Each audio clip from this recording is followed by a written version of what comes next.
Siap cuy, balik lagi sama gue Hari dan ada Indra di sini. Halo Udah Indra, apa gue di kabar lu, sini. Indra? Sap, baik-baik bro. Lo gimana Har? Kabar lo? Ah, hancur lah. Kagak, baik, Hancur lah. baik. Mantul, mantul. Banyak produktif lah di pandemi ini. Kelihatannya Wah produktif, ya benar sih. tapi nggak ngasilin apa-apa juga sih. Ini kita mau ngapain sih, Indra? Zoom call berdua doang kayak apaan tahu? Kan si sahabat kita yang satu itu kan lagi berhalangan lah, jadi nggak bisa. Jadi kita berdua aja. Kita tuh ngomong ke dia buat ngajak dia, cuman dia mungkin biasanya kalau sore tuh kan emang suka nggak bisa kan. Biasanya malam doang, biasanya jam 9, jam 8 tuh baru. Ini kita Susah emang. ngomongin siapa sih? Iya, emang siapa ya? Aduh, Udah sebut aja anjir. nama Asbi ya. Kemarin Iya, kemarin Hasbi. kita ada ngobrol. Kita ada main game sama Hasbi Ngabuburit juga. ngegame. Mm-mm. Iya. Emang namanya ngabuburit ngegame? Ya sambil ngabuburit lah. Ngisi waktu luang yang kosong lah. Iya, jadi kemarin gua, Indra sama Hasbi bertiga ya formasi standar Law and Network ya. Kita Iya, ada betul. main satu game namanya Left 4 Dead. Nah, tapi di Left 4 Dead itu kita mainin gamenya apa, terus topik pembicaranya apa gitu. Ngalor ngidul, Bos. Iya, Ngalor ngidul. iya lu bayangin mainin gamenya tuh Left 4 Dead. Topik Tapi pembicaranya pembicaranya Resident Resident Evil. Tapi Kagak ada ya itu nyambungnya satu anjir. genre lah. Iya, satu Satu genre genre lah, sih. zombie. Cuma gue pas main tuh Oh. jadi bingung, anjir ini gue mau konsen main tapi mau topik pembicaranya menarik juga sih. Iya. Akhirnya gue mikir bikin video terpisah lah, kita ngomongin RE lah, jangan sambil main game, Iya. jangan sambil main Pecah, game. anjir. Iya, Makanya kita retry berapa kali? Banyak ya. banyak yang kemarin. Ini aja gue Banyak upload baru jalan Oke. 2 atau 3 lah. Nah, Tapi jadi ya kita kemungkinan bakalan ada project-project selanjutnya yang kemungkinan mirip-mirip yang kayak tadi malam lah. Nanti kalian bisa tonton aja videonya kalau udah posting. di Law and Network kan udah lama banget ya nggak aktif, udah berapa tahun sih? Cik? Upload iya. Udah. Ya kurang lebih setahun lebih lah ya. Lagi pandemi begini banyak gabut juga, jadi kayak ini enaknya ngapain ya? Iya. Akhirnya si betul Indra banget waktu sih. itu nyamperin gue, gak nyamperin gue sih, dia ngubungin via Discord. Iya, Discord. Katanya punya banyak ide nih buat YouTube. Oh ya udah. Project ke depan. Sambil gue ada project lain dan ada kerjaan kantoran gue diselingin sama, oh ya udah kenapa nggak kita sambil lanjutin aja Law and Network ya kan? Dari si Indra udah ngajuin, gimana kita bikin ini. Terus kan lagi pandemi nih, jadi kenapa kita nggak bikin via online aja kayak video call meeting kayak gitu, ntar kita bahas apa gitu. Nah, menarik. Karena kan ya dari pandemi ini juga diuntunginnya kita bisa irit ongkos, bisa irit yang lain-lain semua. Jadi kenapa nggak kita untungin dari sini, dari Zoom meeting lah, dari itu. Kita 2021 balik jalanin YouTube lagi, cuma dengan ya kondisi terbatas gitu, kita nggak bisa ketemuan. Terus peralatan kamera juga, dulu kita tuh ada lighting ya, ada lighting, lampu, kamera, tiang lagi, tripod. Kalau sekarang ya modalnya paling udah laptop atau komputer, webcam satu, ada aja kita, mic udah, headphone udah, simpel mungkin. Iya, nggak perlu mungkin aja, nggak perlu gerak sana sini, nyalain kamera, nyalain lighting, udah semua dari komputer aja. Oke, jadi topik kita hari ini bakal ngomongin, kan sekarang lagi rame katanya Resident Evil 8 baru keluar ya. Itu 8 apa 7 sih? 8 betul. Iya, 8. Resident Evil 8 judulnya Resident Village. Jatuhnya ya bisa dibilang Resident Evil Village sih, karena waktu itu gue dengar dari si Capcom itu sendiri, dia nggak mau dibilang itu RE8. Lebih ke RE Village, iya betul. Nah, gue juga di situ nggak tahu sih konsep Capcom kenapa bisa nggak mau dibilang RE8. Cuman ceritanya sih ya nyambung dari RE7. RE7 itu ya si Capcom masih gitulah. Masih apa? Bingung sendiri gue, goblok. Bingung sendiri.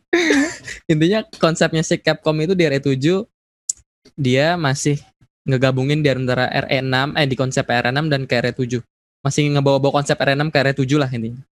Jadi kalau ngomongin RE ya, ini kebetulan yang kayak yang gue bilang tadi, kita sempat ada ngomongin RE pas lagi mainin game yang bukan RE. Dan kayaknya kita semua di Law and Network, terutama Hasbi juga ya, sebenarnya kita semuanya suka game RE dari era awal ya nggak sih? Zero sih ya, dari Zero udah termasuk seru sih ceritanya. Meskipun ya kalau gue pribadi gue nggak mainin semua, gue nggak namatin semua, cuma kayaknya sebagian besar ceritanya sih gue tahu sih. Coba kalau kita ngomongin dari Resident Evil awal itu yang Rebecca Chambers, tim Brava sama Alpha Bravo. Rebecca Chambers dulu ya, tim Alphanya Stars. Iya, jadi tim Rebecca dulu, terus ketemu sama si siapa tuh cowok yang baju ketekan, Billy Cowan ya. Itu si Billy Cowan yang gue sayangin kenapa nggak karakternya di develop ya sama Capcom ya, karena kan itu kayaknya kalau gue lihat karakter itu punya banyak potensi sih. Dimulai dari misalkan bikin sequel buat dia sendiri atau prequelnya di mana dia sebelum ditangkap sama si Stars itu sendiri tuh karena apa? Kan bisa iya juga sih. Mungkin karena kalau Rebecca-nya sendiri justru pernah ada di develop di ini ya, di apa? Di Vendetta kalau nggak salah ya. Dimunculin Vendetta lagi. Iya. Di Vendetta betul. Nah, kalau Rebecca udah dimunculin lagi, mungkin akan ada waktunya kali ya yang si Billy itu bakal dimunculin lagi, cuma nggak tahu di mana ya. Iya, harusnya dia harusnya bakalan ada sih di kedepannya nanti project Capcom, karena sayang aja gitu. Karakter sebagus dia nggak dipakai lagi buat project kedepannya, karena bisa ngulik lebih banyak cerita dari dia. Benar-benar. Entah dia escape dari RE0 tuh kemana lagi kan kita nggak tahu. Tahu-tahu dia ngilang aja kan. Iya. Nggak ada kisahnya lagi. Di anime pun nggak ada. Di manganya pun nggak dibahas tentang dia. Benar. Makanya sayang banget kalau nggak sampai diperlebar lagi gitu loh karakternya dia. Iya. Terus sudah dari tim Alpha lanjut ke tim Bravo, yang mana di situ ada karakter favorit juga, Jill Valentine. Terus ada Chris Redfield. Terus ada Wesker juga yang masih pura-pura baik. Iya, jangan lupa si Barry Burton. Barry Burton. Iya, Barry Burton. Lu pribadi main gak sih Resident Evil yang awal banget itu? Kan kita kan termasuk gamer yang suka sama satu developernya, cuma kadang ngikutin ceritanya doang, tapi nggak bener-bener mainin sampai tamat gitu. Gue pribadi yang gue main sampai tamat itu paling 2, 3, 4 udah. Kalau gue sih RE0 main, tapi yang remake ya, RE0 remake itu gue ikutin sampai tamat, sampai habis, sampai kelar itu gue mainin. Terus kalau RE2 gue nggak gue mainin sih, cuman gue kayak nonton walkthrough-nya orang-orang aja, tapi gue nonton yang remake-nya. Karena buat main RE2 remake itu kan lumayan horor, jadi gue kadang-kadang suka nggak berani bos. Iya. Horornya itu suka nggak berani gue. Jadi gue liat patrok orang-orang aja. Iya, Resident Evil 2 sama 3 itu sebenarnya paling era paling horor pertama-tama nggak sih, awal-awal gitu kan? Iya betul. RE2 sama 3 tuh horornya kental banget. Ini ya paling banyak jump scare-nya kayaknya sih. Iya, belum lagi jump scare yang 7 ya. RE3 sih kalau gue bilang. 3 ya.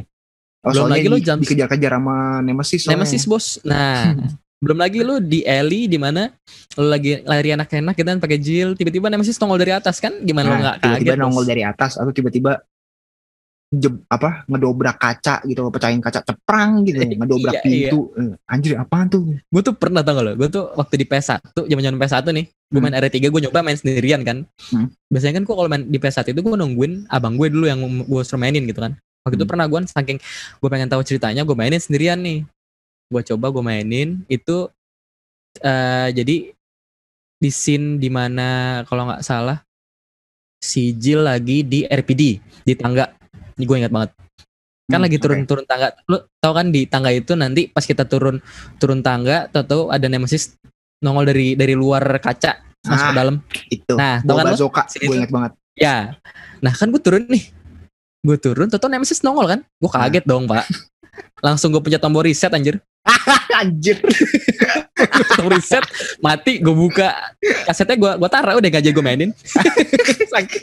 Itu gue zaman gue SD saking gue takutnya, beneran saking gue takutnya langsung dimati kayak gitu. Kan goblok sumpah. Iya sih, ada sih gue game horror yang bener-bener kayak jump scare gitu langsung matiin gitu, langsung matiin TV, Iya, matiin PS. sampai gitu. gue riset. Cuma nggak, bukan saking RE itu apa ya? Kalau nggak salah Fatal Frame in the Dark atau apa gitu gue lupa. Gue Alone in the Dark gue nggak mainin sih, tapi gue lumayan tahu ceritanya sih. Dia supernatural kan? Iya, semacam itu. Nah, balik lagi ke RE, karakter favorit itu tuh dari semua seri ya, 1, 2, 3, 4 sampai sekarang ada yang Village. Yang paling lo favoritin siapa? Oh, udah pasti Poni Lempar, bos. Oh, Leon, Poni Lempar. Yo, Poni Lempar. Langsung gue Poni Lempar. Abang tampan Leon. Awal gue lihat RE4 keluar tuh yang karakter Leon kayak gitu. Anjir, pengen gue punya rambut kayak gitu. Gue pernah punya rambut kayak gitu, Pak, tapi zaman SD, tau gak lo? Oh, zaman SD. Iya, itu kena razia pernah punya. Gak kena, bos, orang udah mau lulus. Oh. Jadi aman, bebas. Selalu udah itu zaman-zamannya kalau nggak salah mulai perpisahan tuh. Berapa minggu setelah perpisahan rambut gue panjangin sampai segitu, persis segitu. Tapi muka gue jadi kocak anjir. Kalau ada fotonya boleh ntar dilampirin. Wah, kalau ada, gue agak susah tuh nyarinya. Lupa banget tuh zaman-zaman gue SD. Kalau gue pribadi karakter ya, gue lebih suka sama si Leon. Cuma kalau gue lebih, karena gue pertama kali banget itu mainin yang 1 sama yang 3, baru gue tahu yang 2. Enggak, gue pertama mainin itu 3, terus 1, terus 2. 1 pun gue itu nggak sampai tamat kan, karena menurut gue nggak tahu kenapa ya, karena gue udah main yang ketiga duluan, terus gue ngeliat yang 1, aduh kayaknya lebih seru yang 3 ya. Nah, lebih seru yang 3 gitu. Nah, kalau dari lu mainin 3 duluan terus mainin 2 kan lebih kurang lebih agak sama nyambung ya. Sih. Kurang lebih nyambung. Sama grafiknya dan lain-lain gitu kan. Iya, betul. Gua paling suka itu Claire sih. Oh, Claire adanya Chris ya. Nah, tapi kalau abangnya gue ngelihatnya kayak terlalu sangar gitu, kayak terlalu, ceritanya di RE5 ya, gila itu bener-bener. Oh, RE5 sih bener-bener keker banget, bener-bener. Itu gue yang bikin aneh itu, tau gak lo yang scene-nya si Chris nunjukin batu nyelamatin Seva, itu tidak masuk di akal sih. Nah, itu gue lupa tuh. Di lahar yang kita lawan Wesker. Oh, yang Wesker terakhirnya itu ditembakin di Basoka. Tembakin roket launcher 2 biji kan? Iya, betul. Iya, tahu. Itu sih, itu agak nggak masuk akal sih, cuman ya mau gimana. Si Chris ototnya segede gaban ya kan? Iya. Kalau jadi si masuk aja. Si Chris itu padahal awal-awal kayak karakter normal gitu ya. Maksudnya kayak normal. Kayak yang di RE1 ya udah penampilannya ya standar aja. Selayaknya orang biasa aja gitu. Yang mulai kelihatan sangar tuh udah masuk ke 5. Gue ngeliat, ya, anjir ini siapa? Signifikan banget perubahannya anjir. Itu parah siapa? sih. Ini Chris. Kok gitu sekarang? Iya. Jadi gede banget badannya. Jadi bodybuilder banget ya. Gue ngiranya itu siapa tau nggak? Krauser. Ya, justru Krauser lebih pas sih. Yang nggak berubah itu kalau gue lihat badannya si Wesker sama si Leon yang nggak terlalu signifikan berubahnya. Oh iya. Nggak kayak Chris yang tiba-tiba jadi badannya gede. Kalau si Wesker kan, maksud gue dia tuh lebih kayak real gitu loh.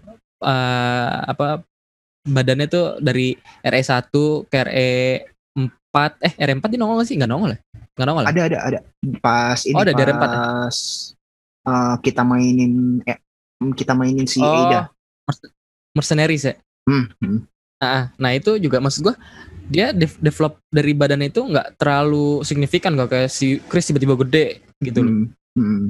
Lebih ada progresnya, sama si Leon juga sama kayak gitu. Iya kan, si Chris bisa lebih jadi ke si Chris militer soalnya. Militer kan, kalau si Leon kan lebih ke secret agent ya nggak sih? Iya.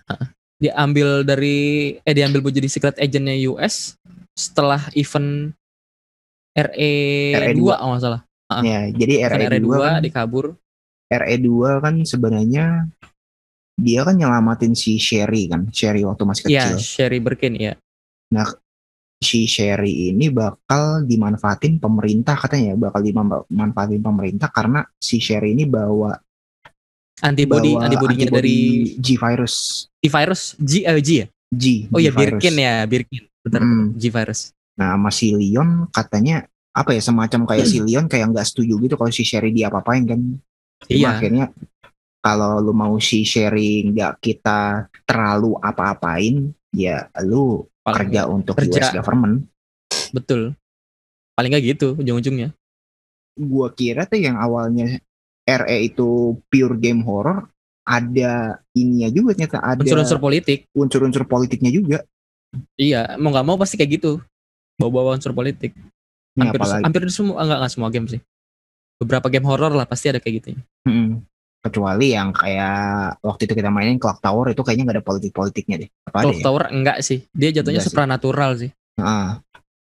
Terus ada apa, banyak sih sebenarnya game yang politik gitu. Cuma yang gue suka dari RE adalah dia tuh lebih apa ya, dia tuh sebenarnya menyajikan horor cuma gak monoton gitu. Betul. Gak monoton. Dari sisi story juga berkembang gitu kan. Yang tadinya cuma tembak kabur, lama-lama jadi bisa nembak, bisa nonjok, bisa nendang. Iya. Terus bisa salto. Terus bisa akrobat apa. Yang tadinya zombinya beneran zombie yang kayak gini jalannya, lama-lama zombie yang bisa lari kenceng banget. Yang advance iya. Betul sih. Yang bisa bawa pedang, bisa bawa senjata. Nah, itu udah sejak R4 ya, konsep zombie kayak gitu ya. Sebenarnya di R4 tuh bukan zombie sih kan sebenarnya. Cuma penduduk yang dicuci otak doang, ya nggak sih? Iya, lebih ke situ sih. Dia basically sama-sama diinfeksi, cuman diinfeksinya itu sama plagas, sama kayak apa jatuhnya ya? Kayak mikroorganisme mungkin. Bisa dibilang kayak gitu. Karena kan jatuh diinjek dulu di sekitar leher, nanti dari injekan itu dia bakal berkembang dalam tubuh. Jadi inseknya ini bakalan nguasain otak sih kalau gue bilang. Soalnya ada momen kalau misalkan pala mereka dipecahin kan malah jadi tumbuh. Iya, nongol binatang kan. Nongol binatang. Tumbuh kayak tentakel tajam gitu. Iya, tentakel nggak jelas. Yang sebenarnya kalau kita lihat ya udah tinggal tembak aja gitu. Tapi iya, tembak paling gampang kasih flashbang sih. Nah, tapi kalau kitanya terlalu meremehin, kadang ini tentakelnya sat tiba-tiba pala kita terus putus sih. Iya, putus anjir. Iya. Cuman 2 kali kena abis darahnya, geblek gue bilang. Gue waktu itu zamannya main R4 ya, gue kayak gini doang bisa lah, gue reload dulu. Begitu gue lagi reload lagi tiba-tiba anjir sekali tebas putus pala gue. Emang attack range-nya jauh anjir. Iya. Mungkin karena dari tentakelnya itu sih kalau gue bilang. Rusuh tentakelnya.